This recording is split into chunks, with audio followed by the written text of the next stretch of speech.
Bismillahirrahmanirrahim. Pengajian berikutnya kita mulai dari hukum idgham. Definisi idgham.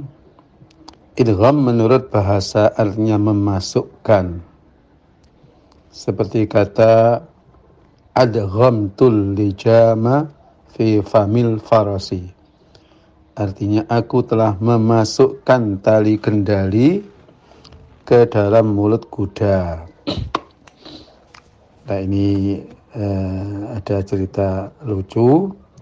Pada suatu saat saya bersama kawan-kawan Indonesia dan Malaysia dan Filipina di Syria diundang makan bersama di rumah salah seorang yang kaya raya.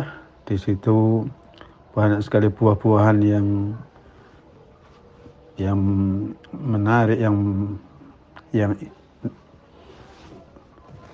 yang mahal gitu ya. Kelihatannya kawan-kawan itu pengen membawa pulang gitu loh, karena anak-anak Indonesia kan tidak biasa makan banyak-banyak gitu, jadi makan sedikit tapi pengen bawa pulang. Terus ada yang secara sembunyi-sembunyi itu memasukkan buah pir, buah apel, buah apa gitu yang enak-enak itu dimasukkan ke dalam tas plastik kresek gitu ya. Ketahuan guru tajwid. Kata guru tajwid, tafadhol adghim. Idghamkan. Nah, ini masukkan saja, nanti bawa pulang. Jadi ternyata kata-kata masukkan itu bisa adkhil, bisa adghim. Adapun menurut istilah adalah memasukkan huruf sakinah atau huruf mati ke dalam huruf mutaharrik atau huruf hidup. Ya. Dari kata-kata sakinah mutaharrik ini supaya kita tetap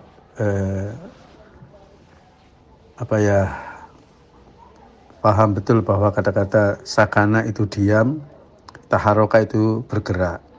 Huruf kalau sukun itu berarti huruf yang diam, dalam bahasa kita dianggap mati. Taharoka bergerak-gerak, yani bisa berbunyi ya. Sekiranya kedua huruf itu menyatu dengan tasdid, huruf yang mati masuk ke dalam huruf hidup, dijadikan satu dengan bentuk tasdid. Baik huruf yang pertama itu dibuang seperti kata-kata minna, ya, nunnya hanya kelihatan satu, ya, cuman bertasdid. Atau seperti min ni'matin, nunnya tetap dua, tapi dibunyikan hanya satu. Jadi kata-kata minna dengan min ni'matin, walaupun tulisannya berbeda, yang satu nunnya satu, yang satu nunnya dua, tapi dianggap sama persis. Nah, makanya dalam Al-Quran ada tulisan Allah, itu langsung lamnya ditasdid gitu saja. Ada yang ditulis anla, ya, anla, ada nun, kemudian masukkan lam, nunnya tidak kelihatan. Tapi nunnya tetap ada dalam penulisan, tapi tidak nampak dalam bacaan. Imam Ibnu Al-Jazari membuat definisi idgham sebagai berikut. An-nutqu bil harfaini harfan wahidan katsani musyaddadan. Mengucapkan dua huruf menjadi satu huruf, kasani, seperti huruf yang kedua. Maksudnya apa? Umpamanya idghamnya qad tabayyana, dal idgham pada ta, maka diucapkan menjadi satu huruf dengan bunyi huruf yang kedua, bukan huruf yang pertama. Qad tabayyana, yang kita dengarkan dalam bunyi huruf adalah ta, bukan dal. Musyaddada secara bertasdid. Nah, oleh karena itu maka di sini seperti kata-kata eh, eh, yuharrifuna. Yang betul dibaca tipis, yuharrifuna, bukan yuharrifuna ya. Mengapa? Karena ra yang pertama sudah diidghamkan kepada ra yang kedua. Ra kedua kan berharokat kasroh ri ya. Oleh karena itu maka pengucapan ra itu adalah pengucapan tipis, bukan tebal. Bukan diucapkan dua kali haul tebal terus ri tipis, enggak. Karena sudah masuk pada hukum idgham, maka hanya huruf yang kedua yang menjadi ukuran baik makhrajnya maupun sifatnya ya. Nah, jadi begitu. Huruf idgham ada 6 termuat dalam kalimat yarmiluna, yaitu ya, ra, mim, lam, wawu, nun. Karena nanti idgham kan akan dibagi menjadi 2, bi gunnah dan bila gunnah ya. Kalau kita bertanya berapa huruf idgham, yang dimaksud di sini adalah idghamnya nun dan tanwin ya, karena sedang dalam bab idgham nun dan tanwin. Berapa huruf idgham? Nah, maksudnya idghamnya nun dan mim. Idghamnya nun dan tanwin. Jawabnya harus dijawab, yaitu 6. Yang 6 itu mencakup idgham bi gunnah dan idgham bila gunnah.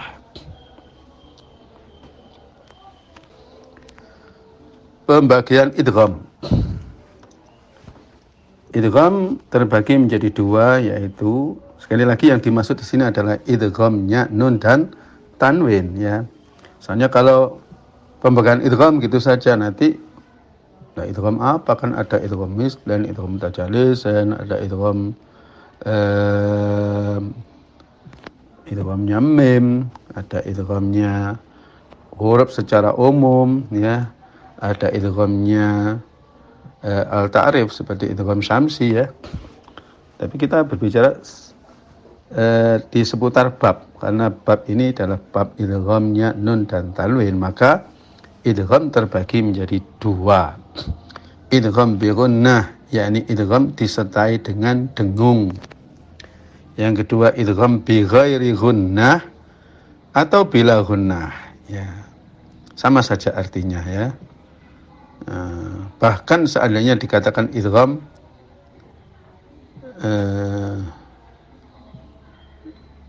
yang idgham bi gunnah tadi dikatakan idgham ma'al gunnah, ya secara bahasa betul-betul saja ya.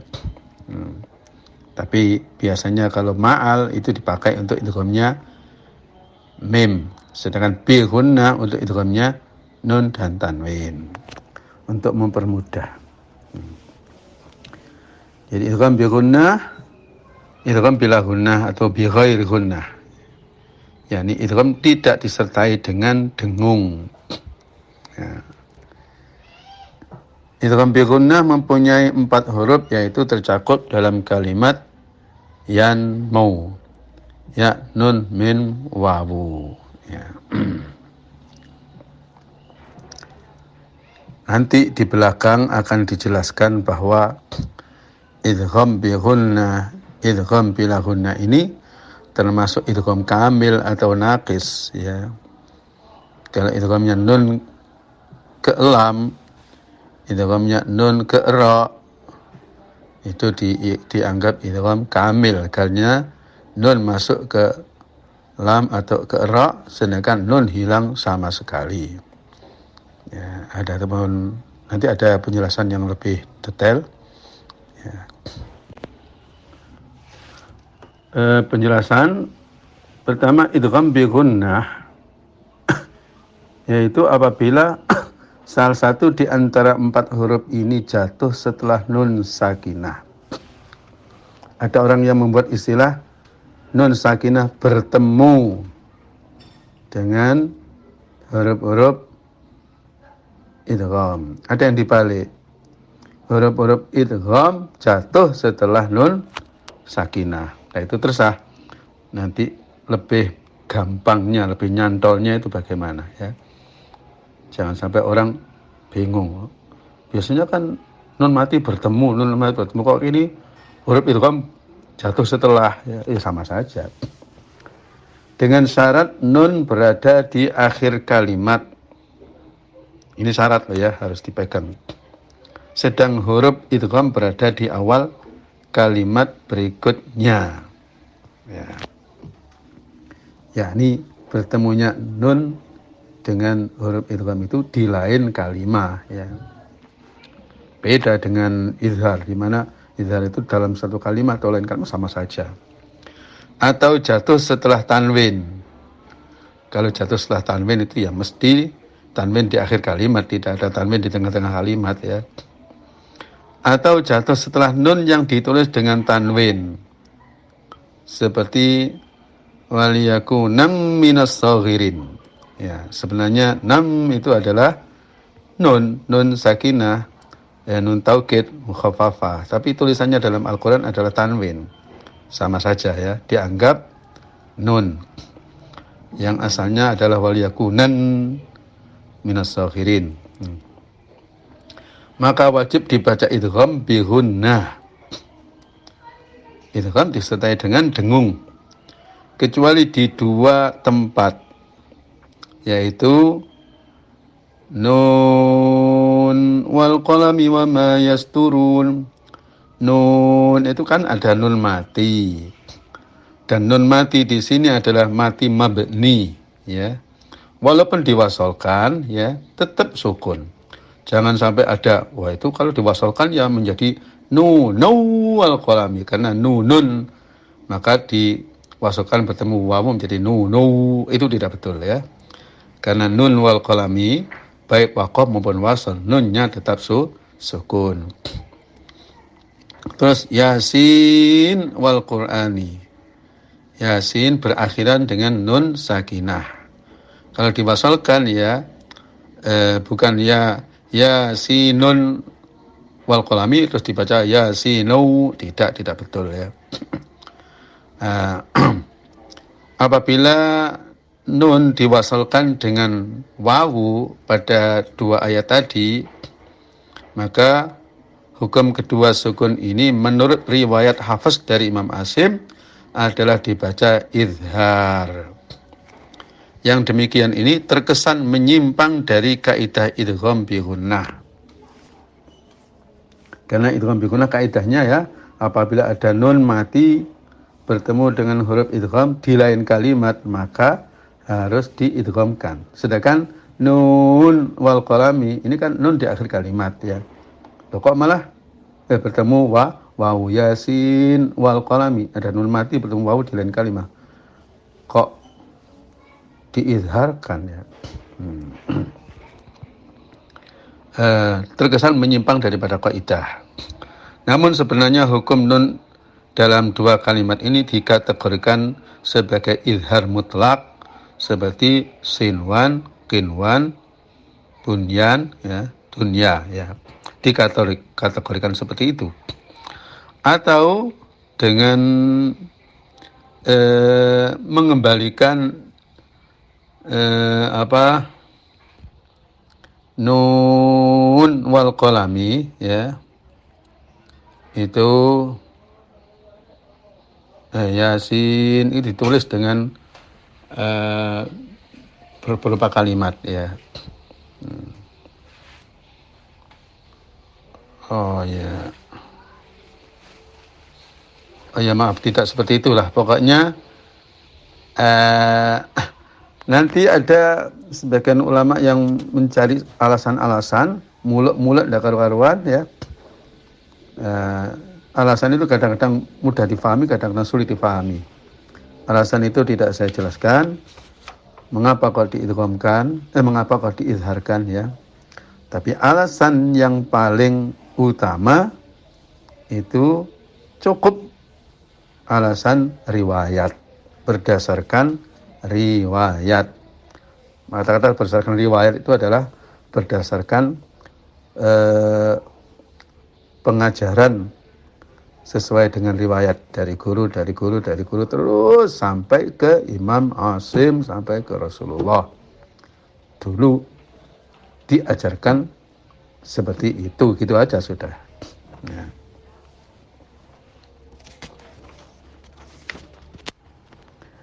Contoh-contoh idgham bi gunnah. Pertama yang bertemu ya, pertama yang jatuh setelah tanwin. Di dalam ilmu tajwid, di dalam nahwu tidak menggunakan istilah fathaten, domaten, tidak ada. Istilahnya adalah tanwin. Kalau mau memudahkan untuk anak-anak kita ya, tanwin fathah, tanwin doma, tanwin kasroh, ten. Ya.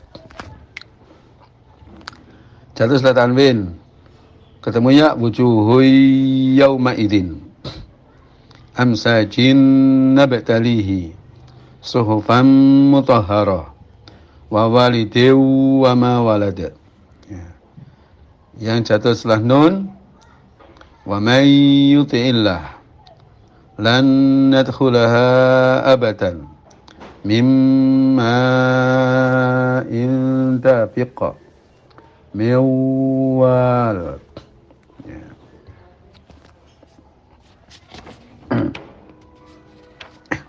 Perlu diketahui bahwa idgham ini, idgham bi gunnah ini disertai dengan 3 unsur. Pertama yaitu kadar masuknya ke hidung. Karena kan bi gunnah itu disertai dengan dengung. Dengung itu kan di pangkal hidung ya. Maksudnya apakah masuknya ke hidung itu terlalu dalam atau sedang atau agak dangkal ya. Secara umum idgham bi gunnah itu dengungnya lebih masuk daripada ikhfa dan iqlab, lebih ke dalam. Tapi ternyata di dalam idgham bi gunnah itu sendiri ada perbedaan ya. Kalau nun ketemu nun maka masuknya dalam betul. Dan itu masuk nujes gitu ya. Notok ya. Sama dengan minna, karena nun ketemu nun sama dengan nun yang bertasdid. Demikian pula nun ketemu mim, nun sakinah ketemu mim. Itu dalam. Sedangkan yang ketemu iya dan ketemu wawu itu agak berkurang. Tapi jangan sampai tidak terasa masuk ke hidung ya. Umpamanya mengucapkan wa may yuti'illah, jangan wa may, harus wa may. Nah, wa may merasakan bahwa suara itu ke pangkal. Tapi tidak terlalu dalam betul seperti kalau nun ketemu nun ketemu mim ya. Gitu. Yang kedua adalah tekanan tasdid. Nah ini banyak yang lengah ya, banyak sekali orang yang tidak mentasdidkan. Nah tasdid itu sebenarnya artinya adalah dhagat itu tekanan. Seandainya tidak ada dengung maka mayyuti'illah menjadi mayyuti'illah. Berhubung ada dengung maka untuk menjaga dengungnya maka tekanannya itu agak dikurangi.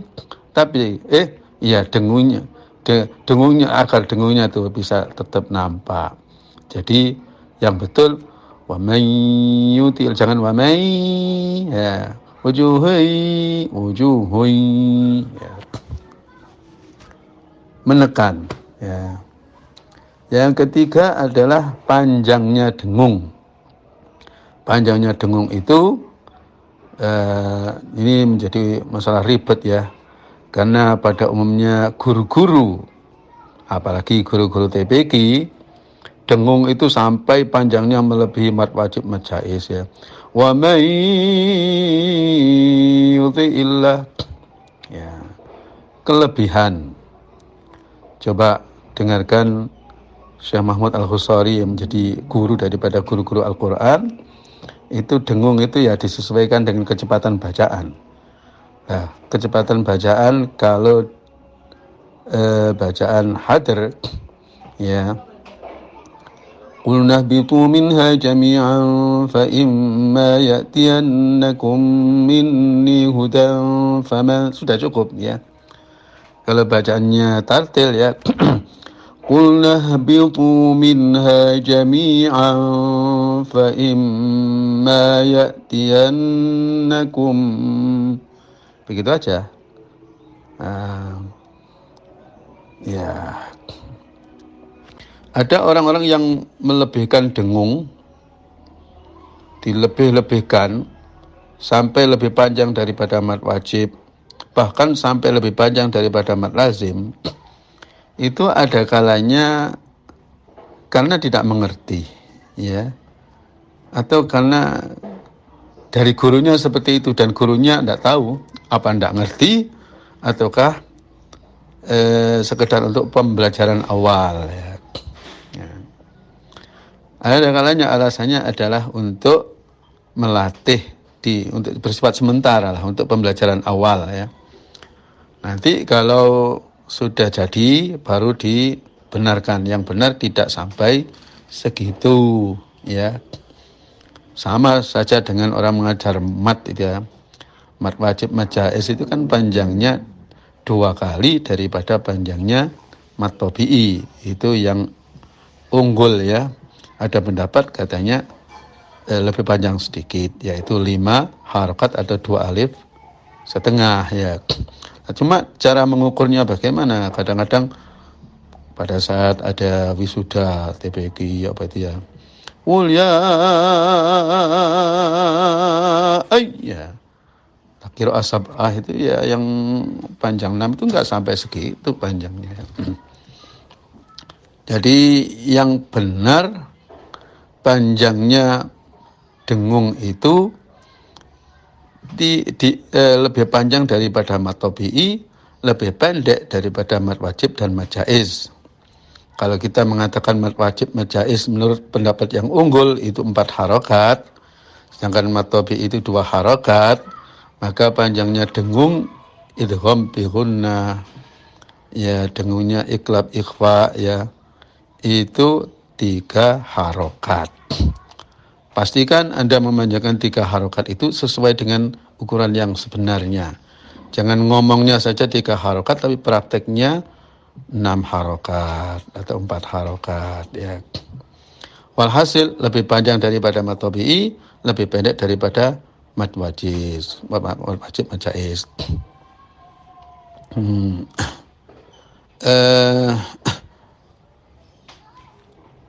Ada penjelasan yang menarik ya. Pertama, ada orang yang mengatakan bahwa dengung pada idgham bi gunnah, iklab, ikhfa itu panjangnya 2 harokat. Persis sebagaimana keterangan dari dalam kitab tajwid, 2 harokat. Nah, tapi prakteknya selalu lebih panjang daripada mat tabi'i. Alasannya karena dikatakan bahwa 2 harokat muqaddar, hanya perkiraan. Kata-kata perkiraan itu ya orang mungkin bisa lebih panjang, lebih pendek sedikit ya. Makanya ketika saya tanya kepada seorang guru di Syria yang datang ke Indonesia, saya tanya, wa minan nasi, nan itu kan dengung 2 harokat, sedangkan nasi itu mat tabi'i 2 harokat. Apakah dengung menyesuaikan mat tabi'i atau mat tabi'i menyesuaikan dengan dengung? Kalau dengung menyesuaikan dengan mat tabi'i menjadi wa minan nasima jadi sama.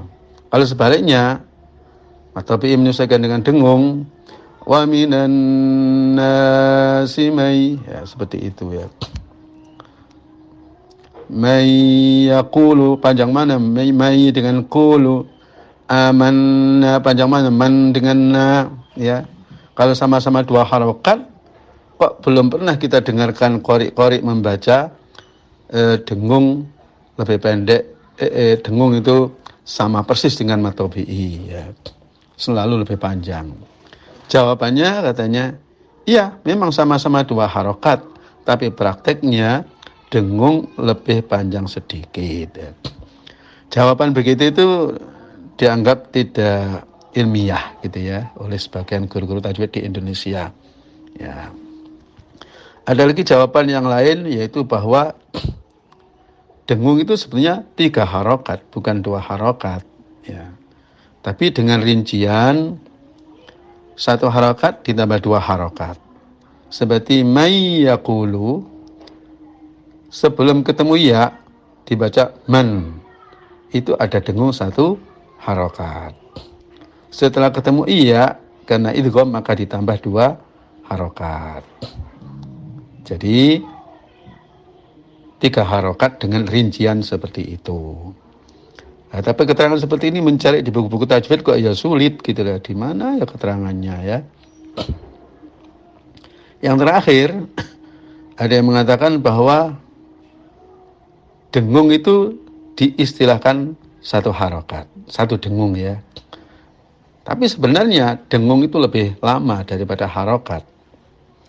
Seperti kata-kata na, panjangnya na itu cuma 1 harokat ya begitu. Na. Tapi nun kalau disukun man, deng ya. Jadi 1 harokat dengung itu lebih panjang sedikit daripada 1 harokat fathah, kasrah dan dhammah ya. Nah, di sini akhirnya kalau dikatakan dengung itu 2 harokat, maka prakteknya panjangnya sama dengan ya, kalau dengung dikatakan 2 harokat, maka dalam prakteknya sama dengan 3 harokatnya na nino ya. Seperti itu. Saya kira yang terakhir ini yang lebih makul, yang lebih bisa diterima ya. Jadi nanti kalau ada orang bertanya dengungnya itu ngambil iklab ikhfa itu berapa sih sebenarnya? Kok ada yang karena sudah asik dengan lagu maka tidak ada batasnya. Jawab saja, sebenarnya dalam tajwid ini kurang itu ya salah, kelebihan juga salah. Umumnya di Indonesia ini kalau kurang salah, kalau kelebihan tidak salah ya. Jadi jawab saja bahwa dengung itu ya sebenarnya 2 harokat. Tapi 2 harokat dengung itu lebih panjang daripada 2 harokat fathah, kasrah, dhammah. Kalau di total panjangnya dengung menjadi 3 harokat. Coba wa minan nasi, nan dengan nasi panjang nan. May yaqulu, may lebih panjang daripada ku. Nah, amanna, man dengan na panjang man. Detailnya seperti itu. Maka jangan dilebihkan, jangan dikurangi. Orang kalau betul-betul belum ahli di dalam tajwid, perlu bimbingan. Banyak sekali korek-korek yang belajar dari kaset-kaset, tidak di hadapan guru, sehingga menirukan tapi tidak persis dengan yang ditirukan. Ya dengunya seenaknya ya, maka harus di hadapan ke guru supaya diberitahu. Anda bisa melakukan dengan baik tanpa melebih-lebihkan dengung, seperti hanya korek-korek Arab ya. Selanjutnya idgham bi ghairi gunnah atau bila gunnah. Hurufnya ada 2, lam dan ra. Ya, kebetulan lam dan ra ini adalah 2 huruf yang makhrajnya bahkan 3 ya. Lam, nun dan ra itu sangat dekat satu sama lain. Bahkan ada yang mengatakan 3 huruf itu makhrajnya sama gitu saja ya. Tapi yang unggul pendapat mengatakan bahwa masing-masing ada perbedaan ya, tapi sangat nipis. Maka nun bertemu lam dan ra itu sangat-sangat wajar kalau diidghamkan saking dekatnya. Apabila salah satu dari dua huruf itu jatuh setelah nun sakinah dan dari dua kalimat atau jatuh setelah tanwin, maka wajib idgham bi ghairi gunnah, idgham tanpa dengung. Kecuali nun sakinah pada man raq. Ya. Pada surat Al-Qiyamah ayat 27, maka tidak boleh diidghamkan. Ya, untuk menghalang-halangi idgham itu dikasih saktah. Saktah itu adalah cara untuk menghindari idgham. Ya. Sebab dihilangkannya dengung pada bagian idgham bi ghairi gunnah ini adalah untuk menambah keringanan setelah diringankan dengan idgham, karena jika dengung masih ada maka ada rasa berat di dalam mengucapkannya. Ini seperti yang pernah saya sampaikan, pada hakikat daripada tajwid itu diantaranya adalah memudahkan, meringankan. Ya, untuk idgham bil gunnah tetap dengung itu ringan. Tapi kalau idgham bil gunnah tetap ada dengung, ya sulit ya. Ya, pengucapannya sulit. Contohnya yang tanwin malal lubada. Ya, pastikan ada tasdid malal lubada. Jangan malal lubada, malal lubada. Tasdid itu menekan. Tapi jangan sampai menekan mandek malal lubada, tidak betul ya. Tasdid itu menekan tapi sambil jalan. Fi 'aisyatir radiyah. Yang ketemu lam allan taqula. Yang jatuh setelah nun ya. Yang jatuh setelah nun.